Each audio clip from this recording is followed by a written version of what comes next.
Hello. नमस्कार दोस्तों, आपके अपने Saini study point YouTube channel पर स्वागत है। आज हम कक्षा 10 के जो बिंदु है, टॉपिक उस पर बात करेंगे। टॉपिक का नाम है सब्जेक्ट वर्ब एग्रीमेंट।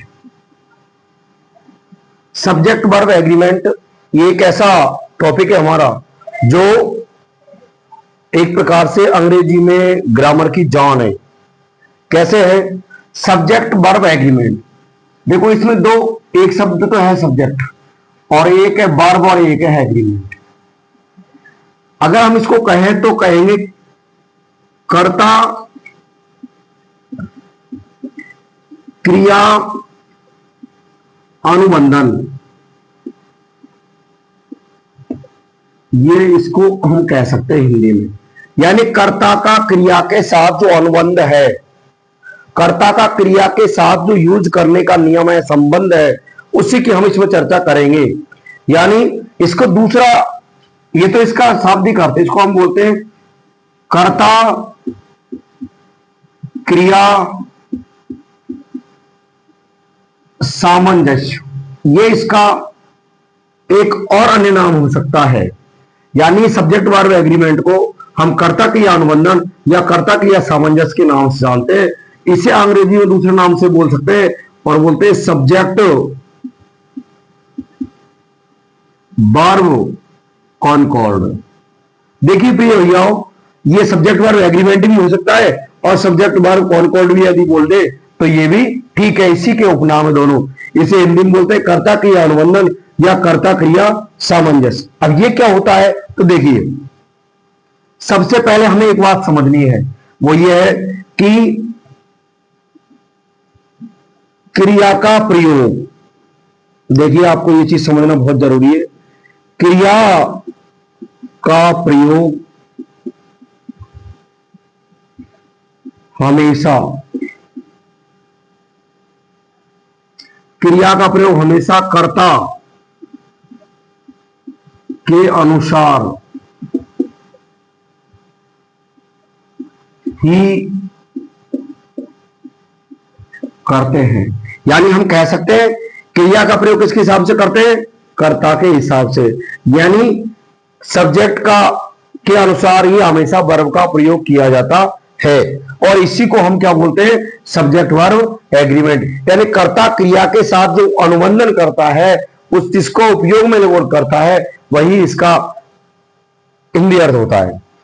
तो एक चीज तो हमें ये समझनी, दूसरी चीज क्या समझनी, सुन लो। यानी कर्ता यदि सब्जेक्ट सिंगुलर हो, यदि सब्जेक्ट सिंगुलर हो तो वर्ब भी सिंगुलर ही आएगी। यह हमारा एक महत्वपूर्ण जो बात ध्यान रखनी है वो ये है। तीसरी बात क्या ध्यान रखनी है वो देखो, यदि सब्जेक्ट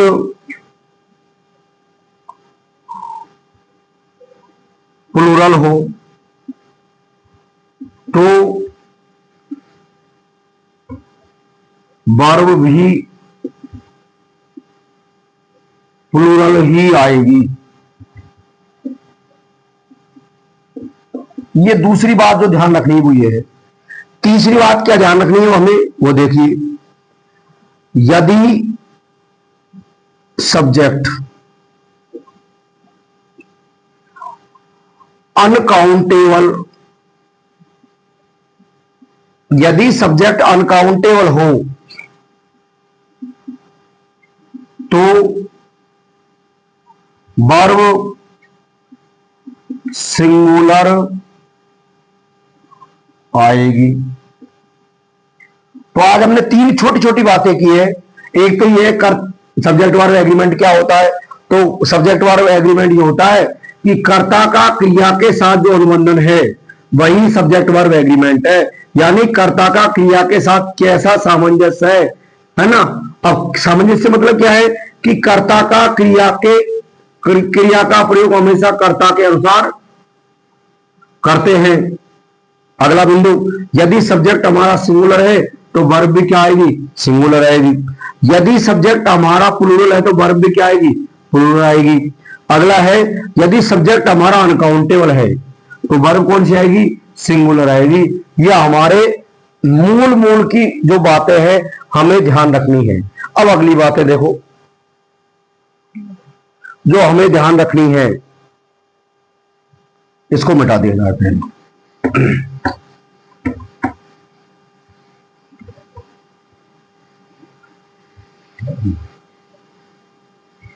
अगली बात तो ध्यान रखने को यह है,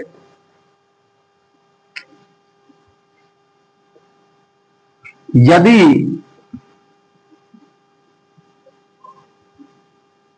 to and more than two subject, two and more than two और लगाओ, टू और more than two subjects are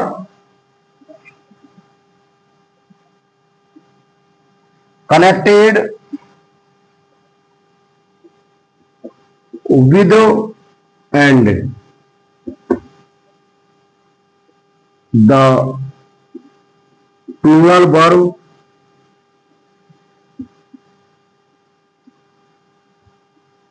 is used with them। यानी हम कह सकते हैं, इसको समझने में हम कहेंगे, यदि, अब इसको भी इंग्लिश ही लिख दो, यदि दो या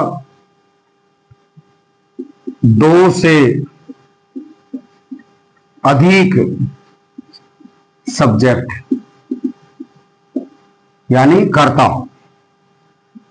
एंड से जुड़े हो, एंड से जुड़े हो तो उनके साथ प्लूरल वर्ब का प्रयोग करते हैं। ये हमारा, ये ऊपर इंग्लिश है, इसका हिंदी है। क्या है कि दो या दो से अधिक सब्जेक्ट। अब देखिए, अब यहां पे दो या दो से अधिक सब्जेक्ट का मतलब चाहे वो सिंगुलर सब्जेक्ट ही एंड से जुड़ रहे हो, अगर दो या दो से अधिक सब्जेक्ट हैं और वो किससे कनेक्टेड है, एंड से, तो उनके साथ कौन सी वर्ब आएगी, प्लूरल वर्ब का प्रयोग हम करते हैं। यह हमारा एक महत्वपूर्ण नियम है। एग्जाम्पल के रूप में देखिए, जैसे राम एंड श्याम, खालिस्तान फ्रेंड। अब आपको देखें, यह आपका एक एग्जाम्पल है। एग्जाम्पल है राम और श्याम, दोनों सिंगुलर है। मैंने कहा ना, चाहे सिंगुलर हो चाहे प्लूरल हो, जब वो एंड से जुड़ेंगे तो किसका प्रयोग होगा, बहुवचन का। अब देखिए, इज हमारा सिंगुलर है, ये नहीं आ सकता है। एम नहीं आ सकता क्योंकि ये आई के साथ आता है। तो अब प्रयोग किसका होगा, आर का, क्योंकि प्लूरल तो कौन है, आर ई है। तो ये हमारा एक एग्जाम्पल। एक और एग्जाम्पल देखो, इसको एक आ जाए you comma he and I, Khalistan friends. अब देखिए, अब ये थोड़ा सा जटिल सा लग रहा है हमको कि इसमें एक कर्ता यू है कि एक आई है। आपको कंफ्यूज बिल्कुल नहीं होना है।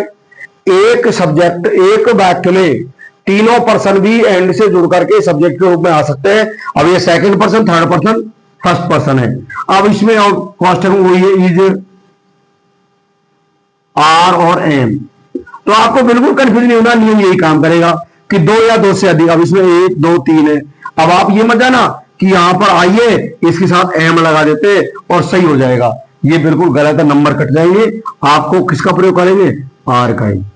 ठीक है, तो आज हम, ये वीडियो छोटी रहेगी क्योंकि अपलोड करने में दिक्कत होती है। हम मिलते हैं कल अगली वीडियो के साथ। जब तक बने रहिए आपके अपने YouTube चैनल पर और डेली देखते रहिए।